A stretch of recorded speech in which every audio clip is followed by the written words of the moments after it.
大家好，我是夏妈。今天我们来做早餐店比较受欢迎的红糖馒头。首先准备150克的红枣，清洗干净，挤干水分，去核，给它切成小粒，放入碗中备用。再准备100克红糖，加入260毫升的开水，把糖融化，再放到温热不烫手的情况下，再加入5克酵母，搅拌均匀。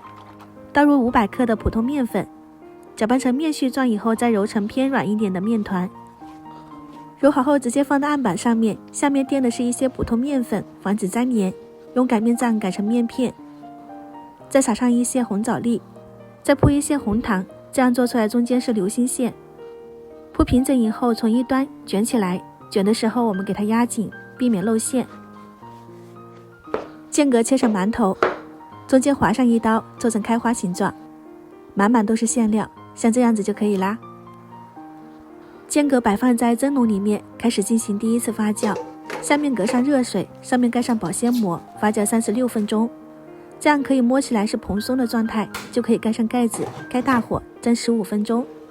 蒸好以后焖上3分钟，再揭开盖子，这样我们的红糖馒头就做好了。在我们这边早餐店卖的挺火的，2块钱一个，营养又健康。做的时候留意一下一次发酵的状态，不要看时间，各地的温度有差异，掌握这一点基本上都是可以成功的，非常的松软。如果你也喜欢，可以收藏起来试一下哦。喜欢我的视频记得关注我，我是夏妈，我们下期再见。